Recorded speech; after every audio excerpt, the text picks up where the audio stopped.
Hey guys, Paul here. So this is one of those videos I wanted to shoot just to start getting comfortable in front of the camera, and I wanted to talk about record keeping. I am obsessive when it comes to record keeping. I keep lists and track of everything I can. With books, it's probably the worst. Now, other people don't care, don't count, don't keep any records, and that's perfectly fine. Me, with my record keeping and my counting, isn't about trying to impress anyone. It isn't about trying to beat anyone, including myself. It's just makes me happy. It's something that's inherent to my personality that I enjoy doing.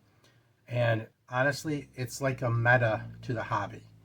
It extends out something I love, in this case, reading and books, into another aspect where I can, when I'm not reading, do something else that involves my hobby.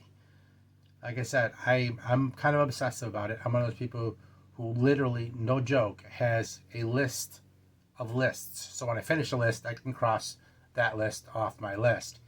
It's just who I am. It's not about trying to one up anybody or anything else. So when I keep track of my numbers and keep track of my books, it's a personal thing just for me. I have a buddy that we do share our numbers stuff back and forth, but it's not a competition. It's because there aren't a lot of people in our lives we can talk to books about, and it's a way to conversate in in a language we both understand and talk about our books. But there's there's no attempt to try and use these for any other purpose other than personal. And so I wanted to first off share some of my record keeping. Like I said, this is more a video for me to spend time in front of the camera talking to you and letting people get to know me. And so maybe, you know, this won't be so hard in the future. But anyway, I do keep just a standard journal. I've been doing this for years. All this is I write down the books, the date I finished them, the author, and a little note about the format, whether it was a library book, an ebook, whatever, so I know, just so I have this record of what I'm doing. And it's just a basic, straight up list that goes back since 2012. It's just random stuff. It's just a simple list, nothing more. So unfortunately for me, I didn't stop there. I also keep track of my books divided up monthly. I have these little notebooks where each month I keep complete track plus the year, all the stuff that I accomplished. And sadly, it's not just a list of books, but what I do is I break everything down, divide it up, color code it like some kind of fanatic. Yes, like I said, I'm a little obsessive. Everything that I read is broken down, genre, cover type. I have a TBR, a year list that I put out that I want to read for the year, and I color code them and mark them off as I go. The days I finish books, it gets a bit obsessive, but this is something I enjoy. I'm not doing it for anybody else, and this is the first time I've ever shared this. I have my best of the month and the year list that I keep, series in progress, and then I go through and write down what I read each month, count the books, put out books that are coming out, all the information I need for those. And I've been doing that for several years. Just a way to keep, for me, to keep a little more control.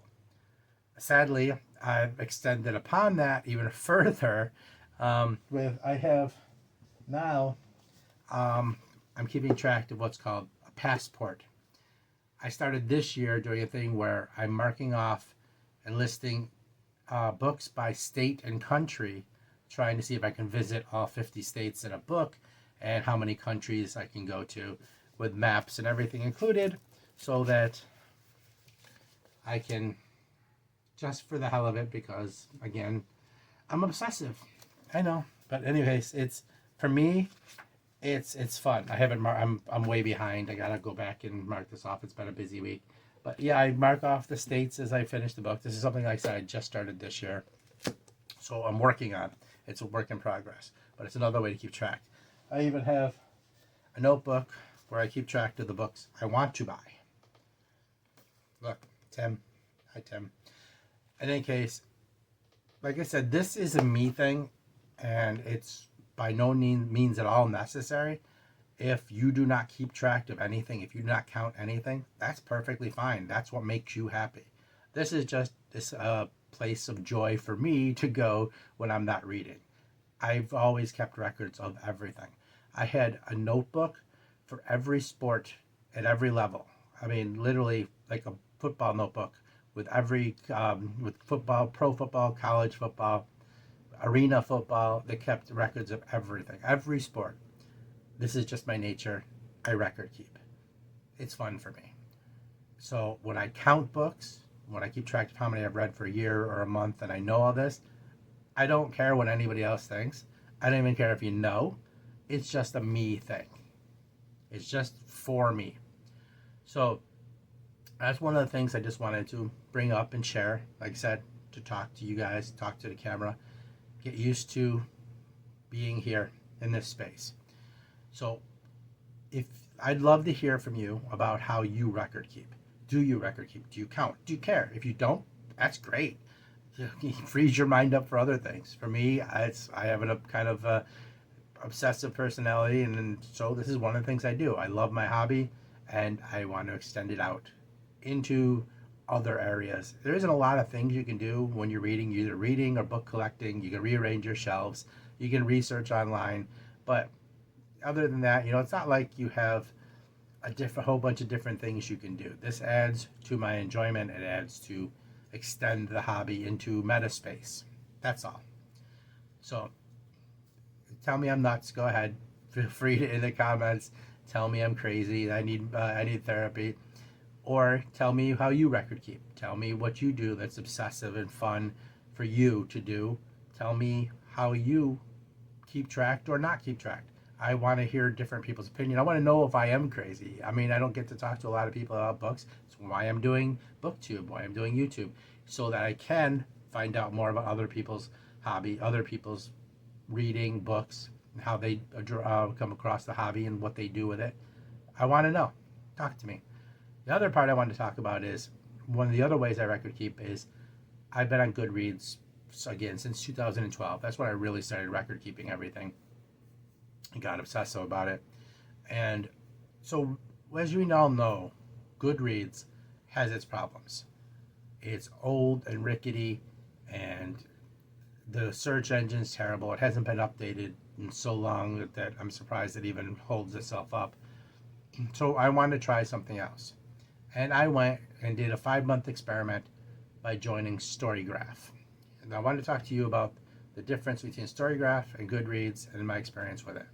Now, like I said, Goodreads has its problems, but let's talk about Storygraph. So I went over there, and it has some slick, fun features. But where I ran into problems is I don't always read bestsellers, common stuff, things that are really easy to find. I like to read vintage stuff, harder to find stuff, rarer stuff. And I was getting into this problem where the books were not on Storygraph. Books I was reading did not exist. So I couldn't, add them to my list, add them to my, my reading. They just weren't there. And now when I'd go and try to add them, they would say, okay, we're going to try and add, and then it would never appear. We had a problem adding your book. They couldn't find it. It didn't exist. So I was a bunch of books behind because some of this rarer, less common stuff just wasn't there for me. It wasn't showing up. Whereas Goodreads is kind of like me, old and rickety, but it'll get the job done. Goodreads has its problems, but the giant bonus for Goodreads is it has everything. And if it doesn't have something, it's easy to add it. They have a library group. You can go in, you can request, you join the library group first. You have to have access to the librarians, but it's free and easy, and you can just join. And then if there's a problem with your books, page counts, authors, picture, editions, anything, you can go in and talk to them, leave a message, leave a post, and they get right back to you. I mean, I've never had it take more than a day in my life, and they add whatever you need, they fix it, they add it, and it's there. Problem solved. So it may be old and rickety, but it works. It works for what I need because every book that I need to add ever, I've been able to add. Every edition, everything I ever needed is there. It may not be the slickest, prettiest thing in the world, but it works. And that for me is where the selling point of it is. That's the most important thing.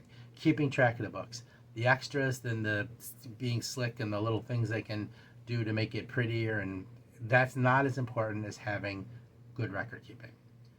If you're interested in Storygraph, I'd say the people that this is aimed at are the people who read the more mainstream book.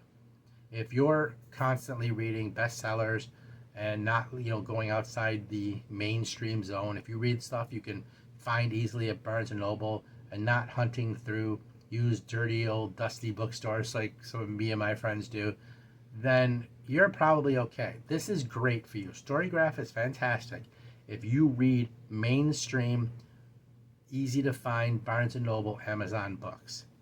But if you're digging up books that that nobody's ever heard of, I just did a review for a book that had 1 rating, a couple others that had just a few. They did not appear in Storygraph. This is not for you. Storygraph will not work for what you need in this case. So stick with Goodreads if you want to record keep with like that, in that form. Otherwise, there's always the option, like I said, of notebooks, keeping track of your own. Also, not keeping track at all. I mean, nobody's going to care. If it's your book reading, it's your hobby, do with it what you want. Just putting it out there. That's what the difference between what you'll have in Goodreads and if you want to use Storygraph. I thought I'd put that out, tell you my side, tell you what I went through with my experience with Storygraph. Like I said, I did a 5-month experiment and I had multiple books that were never able to be added to the list. They were never be able to never able to be added to my list at all. They couldn't find them, they didn't exist, and I didn't have the option of going and talking to somebody like on Goodreads with the librarian group where I could have this done. It was, there is a form, I'm not sure, I didn't pay. The Storygraph has a version where you can pay and get upgrades. I'm not sure what they offer, so I can't speak on that. Again, Goodreads is free. So, for all the features, which they may be lacking, but like I said, it's serviceable. It gets the job done. Anyway, so here we are. That's my record keeping, including the electronic record keeping and all my stuttering and stumbling over words. And I'm going to leave a lot of that in because, like I said, it's about getting used to the camera and letting you see all my flaws and who I am. So, anyway, thanks for showing up. Hope you got something out of this. Hope you care. Leave a comment if you want to tell me about your record keeping. But I'm asking you, please subscribe. If you haven't, if you're not a subscriber, please subscribe. I would love to be able to do some of this live and talk to you. And I want to get more subscribers so I can get up there and have enough people to, create a little corner of the booktube world that, I have people in that I can talk to. So, anyway, thank you again. Appreciate you. Go back to Geeks Love Dogs, see what we have. And remember, the secret to Zen, read books, pet dogs, listen to metal. Talk to you later.